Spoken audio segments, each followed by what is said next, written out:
Bonjour à tous et bienvenue dans cette partie de la formation. Tout à l'heure, nous avons fait la mise en place du formulaire, c'est parfait. Maintenant, ça reste le titre et le contenu qu'il faudra penser à afficher. Donc, le titre, on va fournir le titre depuis voilà, le composant qui appelle le modal. Et donc, du coup, ici, je peux mettre ici modal title, mo, plutôt modal title. Voilà. Et là, je peux mettre quoi? Alors, nul, c'est bon. Ici, modal title, on va mettre quoi dedans? Delete, confirme, delete, tout simplement. Modal title, il faut que je définisse cela, sinon ça va pas bien se passer. Donc, je mets là, modal title, tout simplement. Et du coup, je peux me permettre alors dans ce cas de faire vis modal title. Modal title, voilà. Maintenant, qu'est-ce qu'il me reste à faire? Alors, on a dit que c'est string, donc chaîne vide. Parfait. Modal content maintenant. Donc, modal content, ce sera ce qu'on va afficher dans le modal. Dans modal content. Donc là, je mets content. Super. Et ce modal content là, on pourra l'utiliser. Voilà. Donc, du coup, je peux mettre alors ici modal content qui par défaut ici. Allez, je vais y revenir. Je vais y revenir. Mais quand on va demander la suppression aussi, on va penser aussi à le retirer. Parfait. Alors, qu'est-ce que nous allons afficher comme message? On va afficher un petit message pour dire, voilà, êtes-vous sûr de supprimer, voilà, cette donnée? Et puis, oui, on va préciser la donnée, bien sûr. Donc, je peux commencer. Do you want do... Alors, si vous voulez, on peut utiliser des balises. Si vous voulez, ça peut être encore très intéressant. Donc, du coup, je mets alors ici des tildes. Voilà. P. On ferme. Voilà. Do you want delete? Do you want do you want to delete this data? Et puis l'information, on pourra l'indiquer quelque part ici. Donc du coup, je peux mettre ici 2 points. Et puis je vais indiquer rapidement. Alors data ici, on peut préciser la valeur. Ça, plus là, il s'agit de l'entité en fait. Donc je peux mettre ici dollar et je mettrai ici this.entity qui est bien le nom de l'entité. Donc si c'est produit, ça me dira, ça m'écrira do you want to delete this product, etc., etc. Et là, on mettra le nom du produit, de l'élément qu'on veut, voilà. Donc du coup, ce que j'ai à faire, c'est de prendre tout simplement, ici je mettrai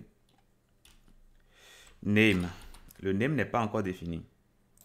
Donc je peux le définir rapidement ici, const name, c'est le nom de l'élément qu'on veut supprimer. Donc je vais prendre tout simplement data et on va récupérer le premier élément. Donc entity name, et on pourra prendre ici l'élément qui est la position 0. Et normalement, ça doit fonctionner. Je ne sais pas pourquoi ça ne fonctionne pas, parce que ça refuse qu'on mette n'importe quoi à l'intérieur des crochets. Donc, const index qui sera simplement égal à ça. On va préciser que index peut être tout et n'importe quoi. Donc, any. Donc, ce any va nous permettre alors ici de pouvoir récupérer voilà, l'information sur l'élément qu'on veut supprimer. Ça peut être un name, comme ça peut être autre chose, mais voilà, le premier, le premier paramètre, c'est ça qu'on va récupérer. Donc, on va toujours s'arranger à ce que les premiers paramètres soient vraiment des informations textuelles. Et c'est ce que nous avons jusque-là. Donc, voilà. Do you want to delete this? Et puis, on met le nom. Voilà. Donc, c'est ce que nous allons envoyer. Donc, du coup, je peux alors revenir tout de suite au niveau de notre template ici et je peux rapidement l'indiquer. Donc, là, j'aurai en modal title, modal content. Modal content, tout simplement. Une fois que c'est fait, je reviens ici. Et là, il y a un petit souci. No property. Exactement, parce que on ne s'attend pas à ces propriétés. Hein. Title et content. Voilà. On ne sait pas les lire. Donc, on va alors l'indiquer ici que il faut qu'on s'attende à recevoir modal title et puis modal content. Modal content. Voilà, tout simplement. Et puis modal title aura sa place totalement en haut ici. Modal content que nous avons là aura sa place à l'intérieur du body ici. Donc, une fois que ça c'est fait, normalement, on n'aura plus de problème. Je fais delete ici. Et là, ça m'affiche bien l'information. Mais je ne veux pas avoir les balises. Ça ne m'intéresse pas. Donc, du coup, je vais alors ici, au niveau de mon div, je mettrai alors ici inner. Sinon, je peux le mettre à l'intérieur. Je peux le mettre ici. Je crée un élément div. Un élément div. À l'intérieur de ça, je mettrai inner.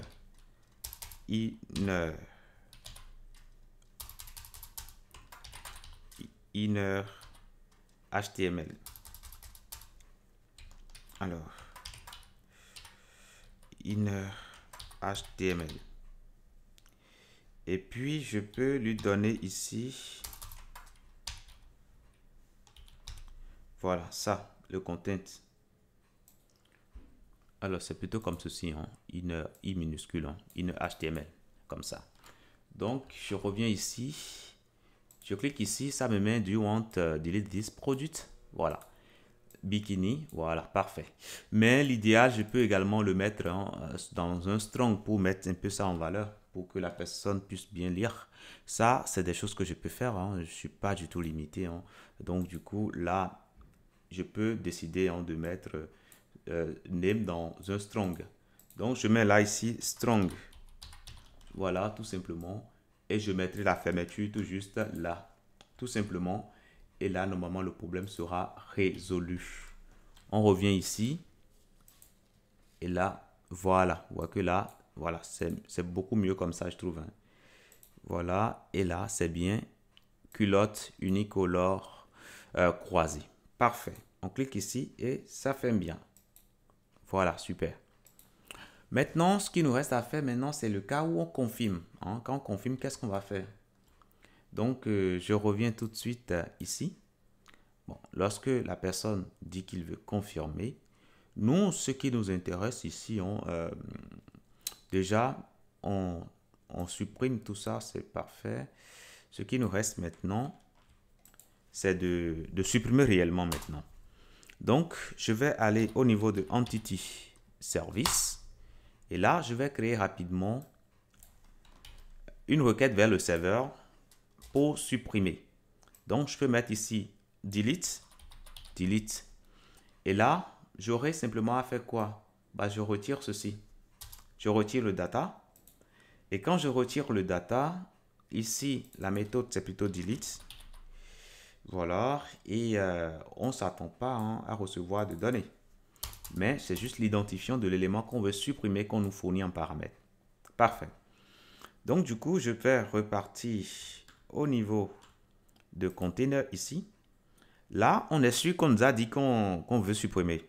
Donc, je prends this.entity service. Alors, entity service .delete data. Et là, je vais indiquer ici l'entité. Donc, entity. Et puis, l'identifiant de l'élément qu'on veut supprimer. L'identifiant de l'élément qu'on veut supprimer va se trouver dans entity delete. Hein, c'est bien ça. Donc, ça, je ne vais pas le faire tout de suite. Je le fais là. Et en attendant, ici, je fais ça. OK? Je fais ça. Donc, point underscore ID. Voilà, c'est tout. C'est tout. Donc, une fois que je fais ça, je peux maintenant, là, ça va supprimer l'élément, parfait. Et moi, ce que j'ai à faire maintenant,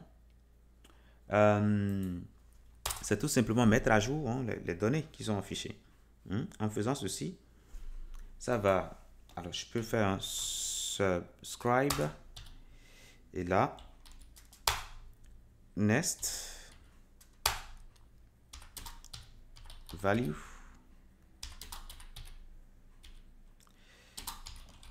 Et là, je peux faire ici un log de value. Quand il y a une erreur, else, pardon, erreur,